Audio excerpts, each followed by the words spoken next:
Dernier film de Michel Vianney, spécial police. Mesdames, Messieurs, bonsoir. Après un détournement d'avion qui aura duré 17 jours, les 39 otages américains ont enfin quitté Beyrouth cet après-midi et sont arrivés à Damas ce soir. Ils sont arrivés par un convoi officiel de 6 voitures et quelques minutes plus tard par 5 autres véhicules et un autobus où se trouvaient des agents de service de renseignement syriens. Une multitude de journalistes les attendait à l'hôtel Sheraton où ils sont descendus et il y a tout juste une demi-heure, ils ont pu commencer à répondre, et pour la première fois, en homme libre, aux questions de la presse occidentale. Après une nuit passée dans la capitale syrienne, tous ces otages devraient repartir demain à destination des États-Unis via Francfort. Voilà donc pour ce qui se passe actuellement à Damas. Voyons maintenant avec Marc Mémon le film de cette journée de libération. Dans le milieu de la matinée, à Beyrouth, à son domicile, Nabi Berri, chef du mouvement Amal et qui est devenu au fil des jours le véritable porte-parole des responsables de la prise d'otages, annonce au cours d'une conférence de presse que la Syrie, ayant obtenu des Américains la garantie que les 735 prisonniers libanais détenus par Israël seront libérés, il ait mis fin à la prise d'otages du Boeing de la TWA. Placés sous la responsabilité du Comité international de la Croix-Rouge, les victimes du détournement du Boeing américain quittent alors Beyrouth à destination de Damas. Après 17 jours de captivité, les 39 otages américains vont enfin recouvrer la liberté et leur pays, puisqu'un avion les attend à Damas pour les rapatrier dans leur pays. Les otages auront même eu droit à une amicale cérémonie d'adieu. Nous espérons vous revoir un jour au Liban, leur a dit un responsable chiite. Tous les otages du Boeing ont été libérés, y compris ceux qui avaient été isolés du groupe principal pour être confiés au Hezbollah parce que leur nom avait une consonance juive. Quand le terrorisme se confond purement et simplement avec le racisme, mais c'est là une autre affaire dont il faudra reparler un jour. À Jérusalem, la radio israélienne, citant une source militaire, tout en ne faisant pas référence à une demande américaine de libération des 735 prisonniers libanais détenus dans la prison d'Atli, annonce que ces prisonniers seront libérés graduellement. Cette libération, selon cette source, ne commencera que dans quelques jours.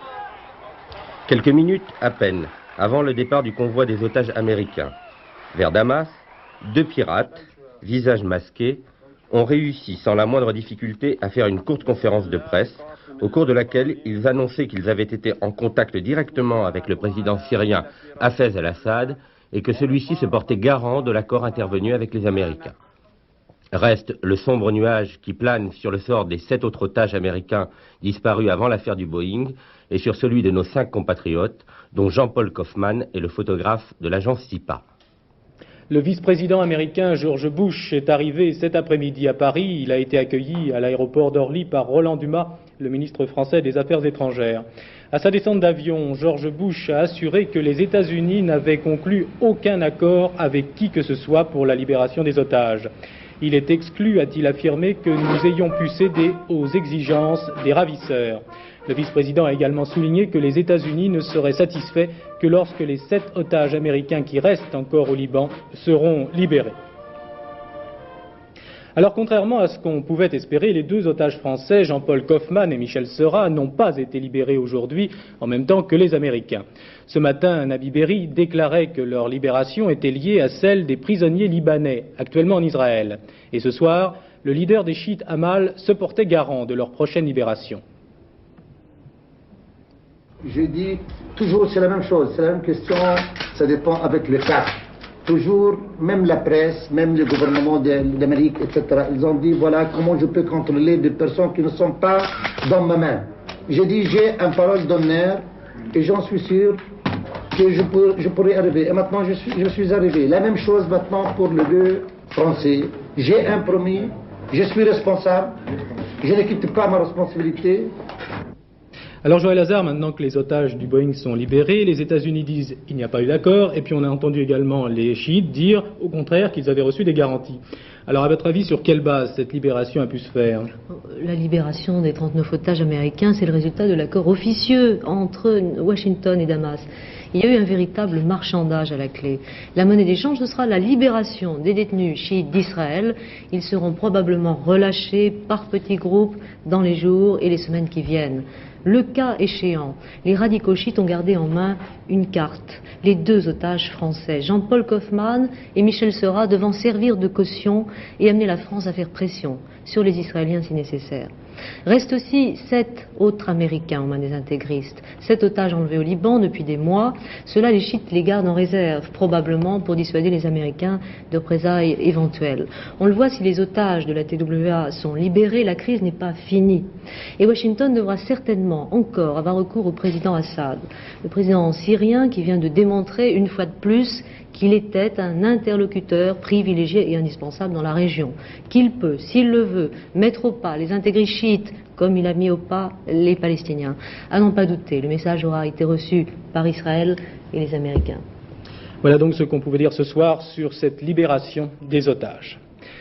Beaucoup de filets pour la police britannique. Au cours des dernières 24 heures, ils ont réussi à faire inculper 7 Irlandais accusés d'être des terroristes de l'IRA.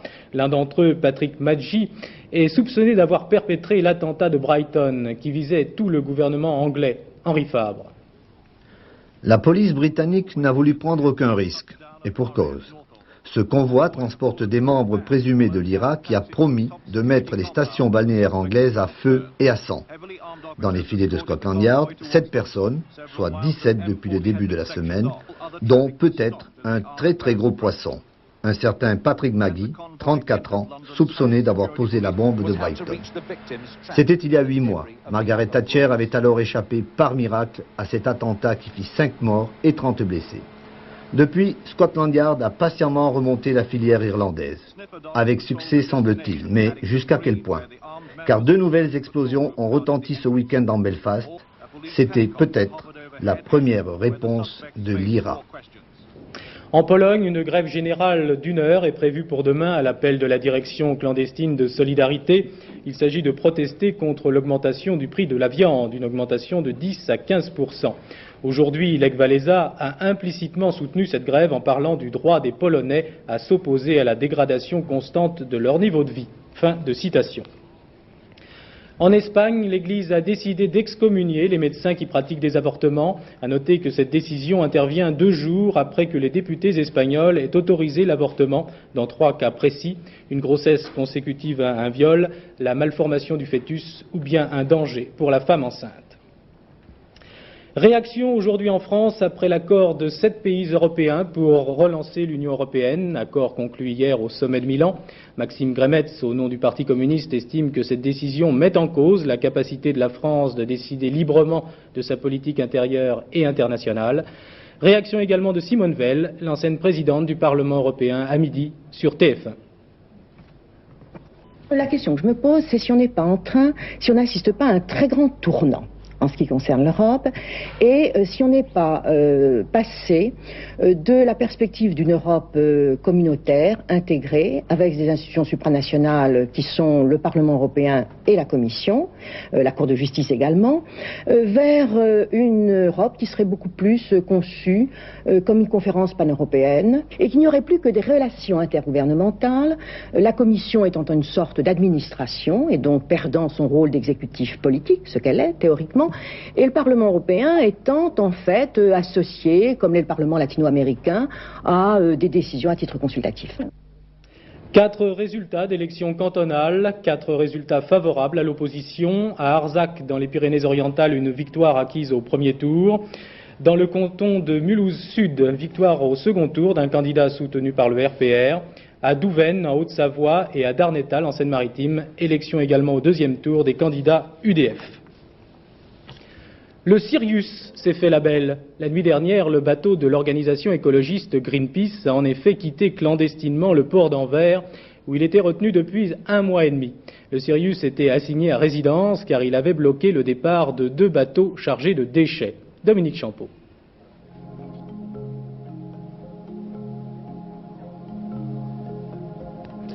Cargo de nuit, 45 jours sans voir la mer, la galère.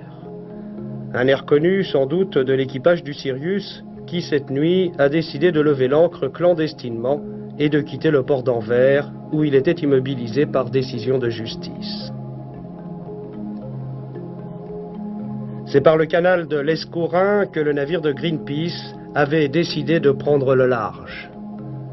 Et au grand mot, les grands remèdes, le mât, bien trop haut pour les ponts du canal, était découpé au chalumeau en pleine nuit.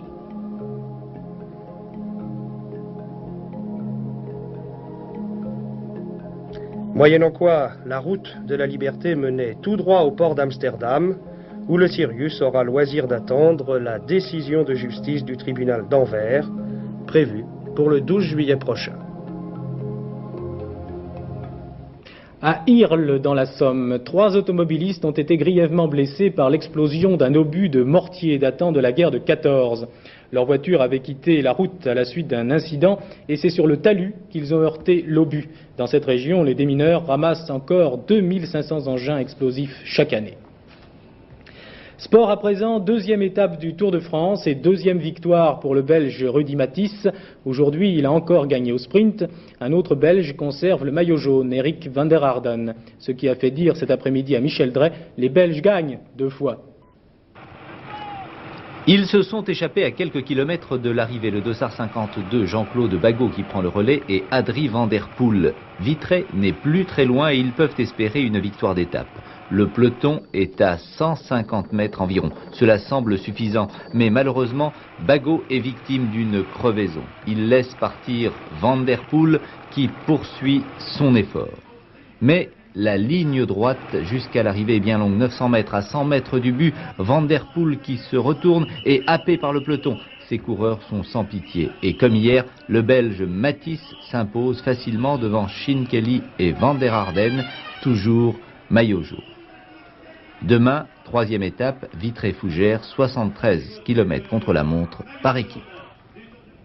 Et puis à signaler quand même une victoire française dans le Tour de France cycliste, celle de Jeannie Longo. Mais il s'agit bien sûr du Tour de France féminin. Jeannie Longo a remporté la première étape, Guerre-Vitré, 99 km. Une querelle oppose les municipalités de Lourdes et de Nevers. Une querelle qui tourne autour de Bernadette Soubirous. Celle-ci, comme chacun sait, est née à Lourdes, mais, et là tout le monde ne le sait pas, sa relique se trouve à Nevers. Pour que la préfecture de la Nièvre retrouve sa place dans l'histoire de Bernadette, Pierre Bérégovoy, tout le conseil municipal et également des membres de l'église de Nevers se sont rendus à Lourdes aujourd'hui. Gérard Vallès. Lourdes à Marie, Nevers la dépouille de Bernadette, la sainte qui de 1858 à 1866 vit 18 fois la Vierge dans la grotte de Massabielle. Nevers chérit sa relique, Lourdes accueille des millions de pèlerins. Jadis, il est vrai, l'église n'aimait guère le culte des saints et la ville de Lourdes, qui jusqu'ici a refusé tout jumelage, s'accommodait fort bien de la situation. Nevers en concevait quelques tristesses et rêvait de forcer le destin. Associer Lourdes à Nevers, ou Nevers à Lourdes, non pas pour récupérer des pèlerins, mais pour montrer que Nevers, dans la mesure où là, la dépouille de Sainte Bernadette dans ses murs est le complément naturel de Lourdes. Informé en tant que ministre des Finances de ce que représente Lourdes en tant qu'entité économique, vous avez pensé que s'il y a 4 millions de pèlerins à Lourdes, Nevers pourrait se contenter éventuellement de 2 millions. Négligeons pour l'instant les facteurs économiques. Bien entendu, plus on reçoit de touristes dans une ville, plus l'activité économique augmente. Mais je l'ai fait surtout pour répondre au désir de pèlerins d'origine étrangère, qui séjournent en général très peu de temps à Nevers, qui ne savent pas très bien comment s'y rendre. Et d'autre part, je souhaite qu'une ville comme Nevers dispose désormais, grâce à des compagnies aériennes qui voudront bien s'y intéresser, d'un moyen de transport rapide et très confortable. C'est le cas de la TR 42. Cinéma, ce soir, Spécial Police, le 4e film de Michel Vianney, un film qui met en scène un policier moderne, joué par Richard Berry, un policier fasciné par les moyens d'investigation infaillibles tels l'ordinateur, mais un policier qui risque aussi d'être victime de sa curiosité. Nous allons voir un extrait de ce film avant de retrouver Henri Chapier en compagnie du policier qui a signé le scénario avec Michel Vianney. Salut David, ça va ? Ça va. Dis-moi, tu sais que j'ai toujours pensé que t'avais rien à voir dans ce meurtre. Merci. On va faire du nettoyage, tu vas voir. T'as les documents? On va y aller. Ensemble.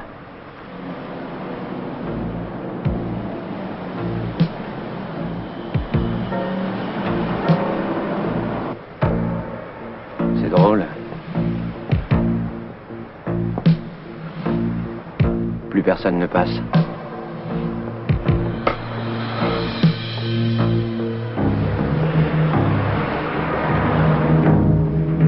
Je te jure, David, j'y suis pour rien, crois-moi, je te le jure. Tu me crois?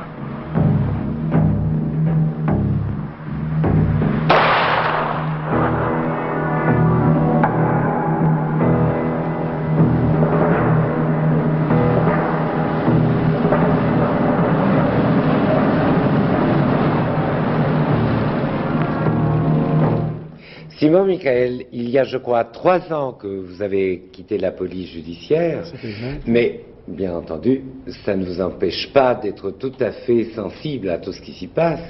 Et alors, en voyant votre film, moi j'ai eu le sentiment que ça accompagnait pratiquement la campagne de Pierre Joxe pour la modernisation de la police.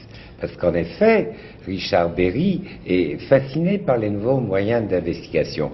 Alors, comment vous est venue l'idée de son personnage ? Premièrement, je pense plutôt que c'est le ministre de l'Intérieur, M. Joxe, qui a dû s'inspirer de notre film pour lancer sa campagne sur la scientifisation de la police. L'idée du film est venue de mon expérience personnelle, évidemment.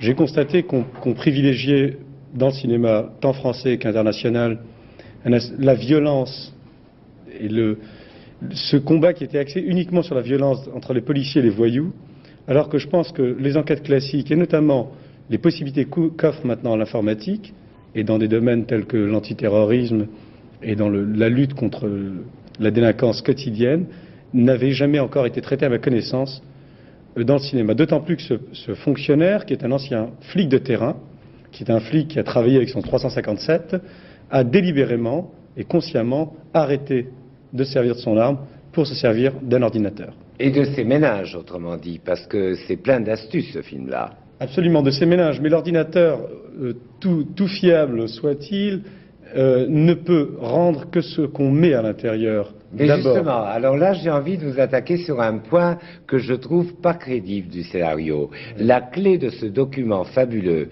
Richard Berry, là, il échappe aux assassins, on voulait le tuer, là-bas pour un document. Bien.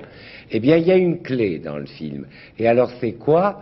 C'est la date de naissance du type qui a voulu protéger le document. Est-ce que c'est crédible, ça? Je pense non seulement que c'est crédible. D'une part, je vous signale que le scénario a été revu et contrôlé par des spécialistes d'informatique. D'autre part, je vous citerai simplement un exemple, c'est que de nombreux gamins, jouant avec des mécréants ordinateurs, sont arrivés à casser les codes, non seulement d'un petit, de la mémoire d'une investigation, mais de grosses entreprises internationales.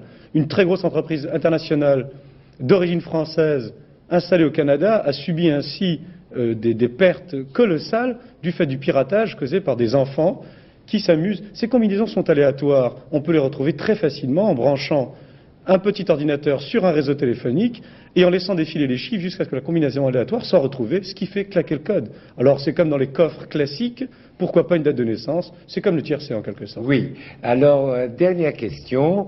On voit aussi des services secrets, enfin on ne sait pas lesquels, on sait qu'il y a des polices parallèles. Et ça se passe dans des salons. Alors est-ce que votre vision, dites-moi brièvement, si elle est aussi pessimiste que ça, de l'avenir de nos polices, quelles qu'elles soient? Je pense qu'elle n'est pas forcément pessimiste. Le fait est que le pouvoir a toujours besoin de s'entourer de ses propres polices, parce qu'il a peut-être peur de la police, il a peut-être peur de flics comme David Ackerman qui vont jusqu'au bout, et que pour certaines tâches, tous les gouvernements ont toujours eu leur police parallèle ou leurs officines, comme on l'a vu avec la cellule élyséenne pendant ce gouvernement, à l'Élysée. Eh bien, je vous remercie et on conseille donc au public comme cours d'instruction civique spéciale police de Michel Vianney, dont vous avez fait le scénario. Encore un symbole des années 60s qui vient de faire sauter la banque. La Rolls-Royce des Beatles a été vendue aux enchères la bagatelle de 2 300 000 $. Cela s'est passé chez Sotheby's à New York. Véronique Bonenora. La voiture de John Lennon, achetée en 1966 et décorée par ses soins à l'époque de Sgt. Pepper's. D'illustres postérieurs de la Beat Generation s'y sont prélassés dans les effluves de ces fleurs psychédéliques. Voyage à l'acide ou tranquille promenade sur fond de marijuana, prêtée successivement aux Rolling Stones, aux Moody Blues et à Bob Dylan, cette limousine a dû être le théâtre des plus grandes dérives de la décennie 65-75. Puis les Beatles se sont séparés et leurs panoplies sont allées au musée. Après la vente par Yoko Ono des effets personnels de Lennon, hier c'était le Cooper Hewitt Museum de New York qui mettait en vente sa Rolls. Enchère astronomique, montée jusqu'à 2 millions de dollars dans un premier temps, suivie, puis emportée au finish à 2 29 000 dollars, soit plus de 2 milliards d'anciens francs pour le compte d'une émission de la télévision américaine spécialisée dans les bizarreries. $2,090,000. Down it goes. Thank you very much. Heureux acquéreur. Les résultats du tiercé, il fallait jouer le 3, le 7 et le 18. Cette composition gagnante rapporte dans l'ordre et pour 5 francs 23 390 francs 50 et dans un ordre différent 4 548 francs 50, le tout pour 5 francs. Le temps demain, il sera dans l'ensemble plutôt beau et chaud. Des nuages sont à craindre pourtant au nord de la Seine et des orages dans le sud-ouest. Les températures, elles, seront très estivales. Ce journal est terminé. Le programme sur FR3 se poursuit avec un film français signé Maurice Tourneur, Mamselle Bonaparte. On y retrouve entre autres Edwige Feuillère et Raymond Rouleau. Demain à 22h05, vous retrouverez Jean-Jacques Perrault. En attendant, voici le rappel des titres. Très bonne fin de soirée à tous. Les otages américains sont arrivés ce soir à Damas. Dans quelques heures, ils seront à Francfort avant de rentrer aux États-Unis. Beaucoup de filets pour la police britannique. 7 Irlandais soupçonnés de terrorisme ont été inculpés. Tour de France, le Belge Van der Arden toujours en jaune. Demain, étape contre la montre et par équipe.